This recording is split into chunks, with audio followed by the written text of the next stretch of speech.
Hello प्यारे बच्चों, आज की वीडियो में हम बात करेंगे एचएसएससी में डॉक्यूमेंट्स वेरिफिकेशन के लिए आपको कौन कौन से ऐसे डॉक्यूमेंट्स हैं जो जरूर लेके जाने हैं। आपके लिए मोस्ट इंपोर्टेंट डॉक्यूमेंट्स है, लगभग 10 ऐसे डॉक्यूमेंट्स रहेंगे जो आपके लिए मोस्ट इंपोर्टेंट है। एचएसएससी डीयू में ये कागज जरूर होने चाहिए आपके पास। आज हम बात करें उन डॉक्यूमेंट्स की जो आपके पास होने कंपलसरी हैं। अब ऐसे कौन से डॉक्यूमेंट्स हैं जो आप 100% वहां पर लेके जाएंगे। देखिए, सबसे पहले बात करते हैं कितने परसेंट, कितने बच्चों को लगभग बुलाया जा सकता है। आपने न्यूज़पेपर में भी पढ़ा होगा, लगभग 50 से 52 हजार कैंडिडेट को बुलाया जाने वाला है, यानी 4 गुना कैंडिडेट बुलाए जाएंगे। यानी जो कैंडिडेट होंगे ना वो 4 गुना बुलाए जाएंगे, वैकेंसीज के लगभग 4 गुना के आसपास बुलाए जाएंगे। तो यहाँ पे अगर हम बात करें ना कि आपके कौन कौन से ऐसे डॉक्यूमेंट्स होंगे जो आप सभी को लेकर जाने हैं, आपके पास होने चाहिए जब आप डीवी के लिए जाते हैं। देखिए, सबसे पहले सबसे कॉमन की हम बात करते हैं, वो है आपका आधार कार्ड। सबसे पहले जो कि कॉमन है और ये सबके पास है भी, ये आपका सबसे जरूरी भी है। आधार कार्ड आपके पास होना चाहिए। तो आप आधार कार्ड अगर आपके पास है तो लेके जाएंगे जरूर। उसी के साथ सेकंड नंबर पे आपका आता है फैमिली आईडी। फैमिली आईडी आपके पास एक प्रिंट फॉर्म में होनी चाहिए। वो ऐसा, कुछ बच्चे ऐसा पूछ रहे हैं कि क्या ये कलर में ही होनी जरूरी। कलर में होना जरूरी नहीं है, ये ब्लैक एंड व्हाइट में भी हो सकता है, लेकिन आपके पास फैमिली आईडी प्रिंट जरूर होनी चाहिए। और अच्छा रहेगा अगर ये अपडेटेड हो, तो पुरानी ना हो कि 2 महीने 3 महीने पुरानी अपडेटेड हो सकता है आप क्या इसमें इनकम चेंज हो या कुछ भी ऐसा, तो आपके पास होनी जरूरी है। नंबर 3 पे हम बात करते हैं आपकी 10th की जो मार्कशीट है। देखिए, 10th बेस वैकेंसीज हैं तो आपकी 10th की जो मार्कशीट है वो मोस्ट इंपोर्टेंट है। आपके पास 10th की आपकी मार्कशीट होनी चाहिए। आपके पास 10th बेस वैकेंसी है। वैसे तो आपके पास 10th 12th और सभी मार्कशीट सभी जो भी हैं वो सारी आपके पास होनी चाहिए, लेकिन 10th की तो मोस्ट इंपोर्टेंट है, आपके पास होनी चाहिए, क्योंकि इसमें आपकी डेट ऑफ बर्थ वगैरह भी मेंशन होती है। अब यहाँ पे आता है कि अगर आपके पास ये सारे डॉक्यूमेंट्स भी हैं तो 4 नंबर पे हम बात करते हैं 10th 12th और ग्रेजुएशन। देखिए, यहाँ पे मैं सभी मेंशन कर चुका हूँ। अगर आपने बीए बीकॉम भी कर रखा है तो आप इसी के साथ उसको मेंशन करके चलेंगे। 10th 12th बीए बीकॉम सभी आप यहाँ पे लेके जाएंगे। इसके बाद आता है आपके पास एप्लीकेशन फॉर्म का प्रिंट आउट होना चाहिए। एप्लीकेशन फॉर्म का प्रिंट आउट होना चाहिए। वैसे मोस्ट इंपोर्टेंट में काउंट नहीं होता है, और अगर नहीं भी मिल रहा है तो आपको वहां प्रिंट भी इसका मिल भी जाएगा, निकल जाएगा इसका, इसमें कोई बड़ी बात नहीं है। तो आपके पास एप्लीकेशन फॉर्म होना चाहिए, यानी आपने जो फॉर्म भरा था ना वो आपके पास होना चाहिए, वो भी जरूरी है। नंबर 5 पे हम कह सकते हैं आपके पास 4 फोटो होनी चाहिए। Passport size photograph, passport size photo.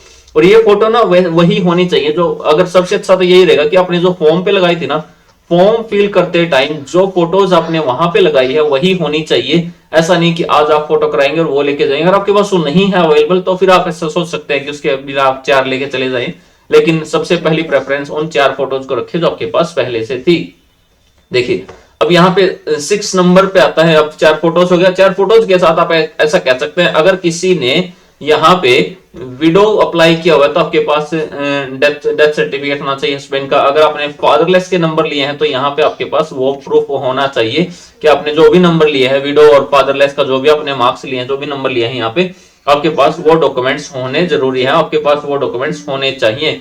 इसके बाद आता है रेजिडेंस सर्टिफिकेट, यानी डोमिसाइल रेजिडेंस सर्टिफिकेट। देखिए, रेजिडेंस सर्टिफिकेट की अगर बात करें ना, यानी हम कह सकते हैं डोमिसाइल की अगर हम बात करें तो ये भी आपके पास होना जरूरी है। लेकिन ये भी आपके पास होना जरूरी है, ऐसा नहीं है कि आप इसको अभी नया बनवा के लेके जाए। अगर आपके पास जब आपने फॉर्म भरा था ना, फॉर्म के टाइम से भी अगर आपके पास है, पुराना भी है, तो वो भी वैलिड होगा।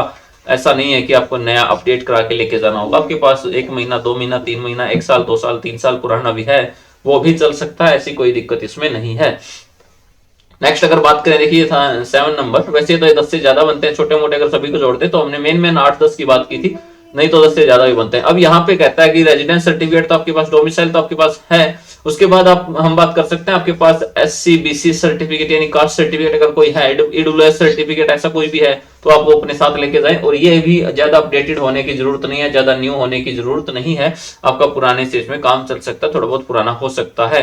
9th नंबर पे आता है, ये मोस्ट इंपोर्टेंट में है, सोशियो इकोनॉमिक जो मार्क्स आपने लिए हैं। वहां पे देखिए, इसके लिए 2 कंडीशंस थी। 1,80,000 से कम आपकी एनुअल इनकम, आपकी इनकम होनी चाहिए, और दूसरा एक ये था, दूसरा था नो जॉब। दोनों यहाँ पे दोनों को क्वालिफाई करता हो तो आपके पास ये भी होना चाहिए। और यहाँ पे फैमिली आईडी में भी आपने मेंशन किया होगा कि आपकी 80 से नीचे है, वहां से भी आप देख सकते हैं आपकी इनकम कितनी है। और नो जॉब के लिए आपके पास न्यू होना चाहिए, अपडेटेड होना चाहिए। और अगर आपके पास वैसे फॉर्म के टाइम का भी है तो भी वो वैलिड हो सकता है, लेकिन न्यू लेके जाएंगे तो ज्यादा अच्छा रहेगा। तो यहाँ पे आप सोशियो इकोनॉमिक वाला भी लेके जा सकते हैं। अब देखिए, यहाँ पे लगभग डॉक्यूमेंट्स ये हैं जिनकी आपको जरूरत रहेगी जिनके बारे में हम बात कर रहे थे। और यहाँ पे अगर आपके पास 10th नंबर पे हम बात करें, अगर आपके पास एडमिट कार्ड भी है तो वो भी जरूरी है, आप इसे भी जरूरी मान सकते हैं। तो आपके पास एडमिट कार्ड, जो आप पेपर दे के आए थे जिस टाइम एडमिट कार्ड की हेल्प से, तो आपके पास वो एडमिट कार्ड भी होना चाहिए। लगभग ये वो 10 डॉक्यूमेंट्स हैं जिनकी मोस्ट इंपोर्टेंट भी है इनमें से कुछ, जो आपके पास होने चाहिए। अगर आपके पास ये हैं तो आप अपने डीवी के लिए तैयार हैं। अगर इनमें से कोई भी आपके पास नहीं है, आप यहाँ पे आधार कार्ड के साथ साथ, इसके साथ में ऐसा नहीं करो, आधार कार्ड की जगह पे आपके पास वोटर कार्ड, आपके पास पैन कार्ड है, तो ये भी आप लेके जा सकते हो आईडी के रूप में। तो ये सारे डॉक्यूमेंट्स आपके पास होने जरूरी है। अगर नहीं है तो इनको तैयार करा ले। वैसे मोस्टली स्टूडेंट्स ने तैयार करा भी लिया होगा, क्योंकि नेक्स्ट वीक में, अभी इसी वीक में आपको पता है जल्दी ही अभी डॉक्यूमेंट्स वेरिफिकेशन के लिए बच्चों को बुलाया जाना है। तो आपके जब डॉक्यूमेंट्स वेरीफाई होंगे तो वहां पे इन सभी डॉक्यूमेंट्स की आपको बहुत ज्यादा जरूरत पड़नी है, और बेस्ट ऑफ लक उसके लिए। तो तैयार रहें, और अगर आपको ये वीडियो पसंद आती है लाइक शेयर सब्सक्राइब करें, जुड़े रहे हमारे चैनल से। Thank you.